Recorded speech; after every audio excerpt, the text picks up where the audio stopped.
Hello, ladies. Welcome to Good Morning Girls in Kenya. I am Stella Akini, and this week we are going to have a fellowship on Proverbs chapter 16 to chapter 20. I hope you have been reading your Bibles, and we are going to have a great time today.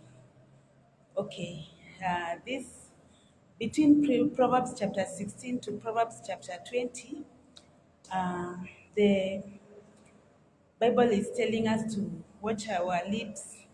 It's talking about the mouth. It's talking about controlling the tongue.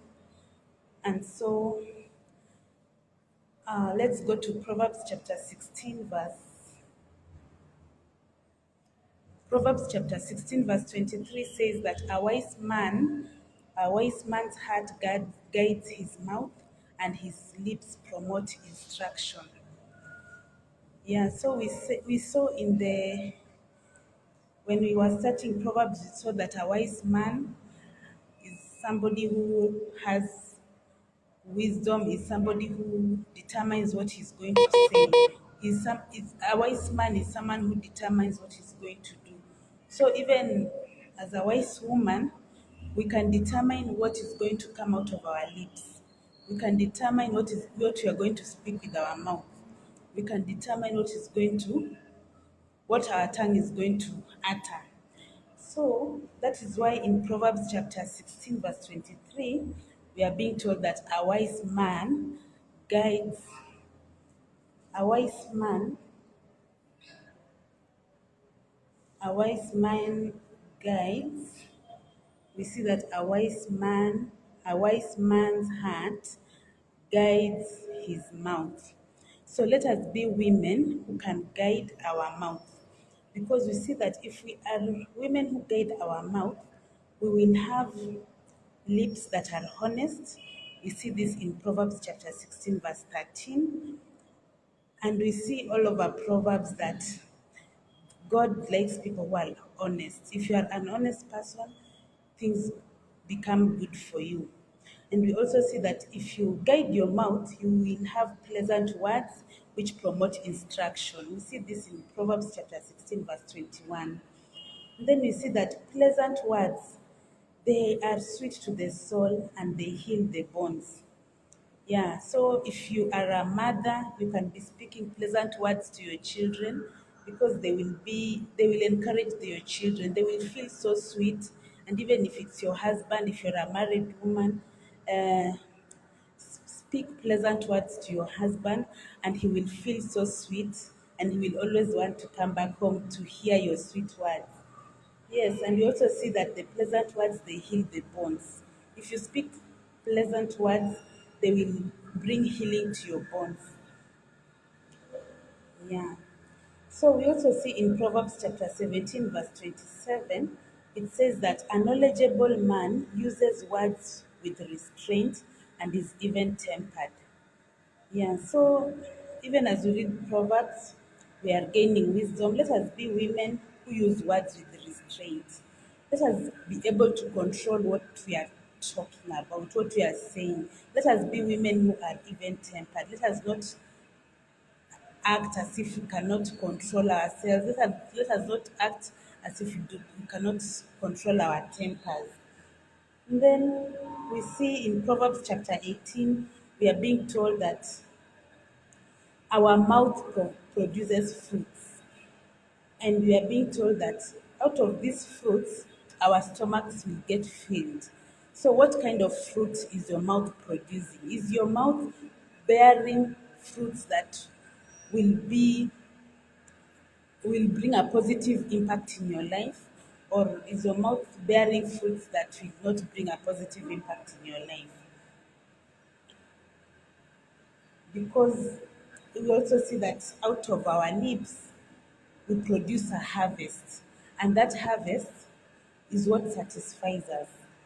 So let us produce, let our lips speak positive things that when we harvest, we will be able to harvest something that will satisfy us. Okay? Yeah. So we also see in Proverbs chapter 18, verse 21, we are being told that the power of the tongue has life and death. and eating the fruit, and we shall eat the fruit of the tongue. So, can you imagine that your tongue, it has the power to produce life, it has the power to produce death, as in you are a co-creator. We can say here that we are co-creators with God. Because if your tongue can produce life, it means you can speak to something and that something can have life. For instance, if your business is not doing well, you can speak life into that business. You can say that this business is not going to die. You can say that this business shall be productive, and your business is going to be productive. If your marriage is facing a challenge, let's say your marriage, maybe you're having issues, you can speak life into that marriage. You can say that my marriage will stand. You can say that my marriage will not bring me shame. Okay? Even if it's your children, you can speak life into your children. They might be not behaving very well at the moment. Maybe they are teenagers, or maybe they're just stubborn children, but you can speak life to your children. You can say that my children will be obedient children. You can say that my children will bring honor to me.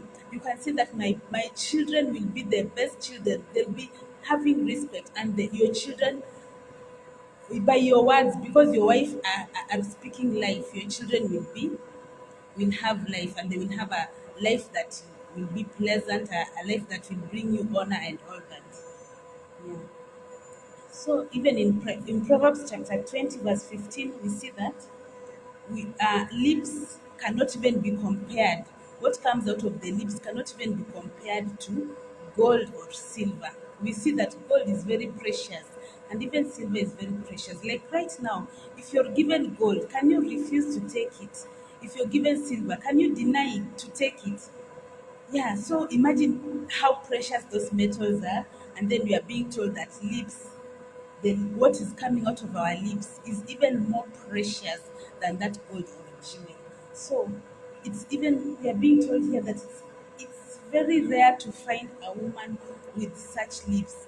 Let us strive to be women who have beautiful lips. Lips, not just putting on lipstick like I have done, but lips that produce words of instruction, with lips that produce life, lips that produce pleasant words, honest lips. These are the lips we are talking about. God bless you so much. I love you so much. Let us continue reading Proverbs chapter 21 to chapter 25 next week. And I urge you, please start preparing for Proverbs chapter 31.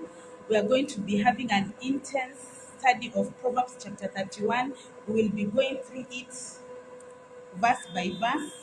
And I am always pleading to you, if you'd like a copy of that book, please, you can inbox me your email address, or you can just post on the wall your email address, and I'll be able to forward it to you. God bless you so much. I love you. Bye. Amen.